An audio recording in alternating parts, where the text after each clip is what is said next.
Ako po ay kukuha ng lemongrass dito sa bakura namin ngayon.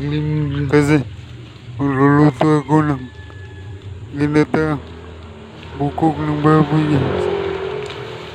Tingnan nyo yung lemongrass saka yung niluluto ko na bukog ng baboy. Later.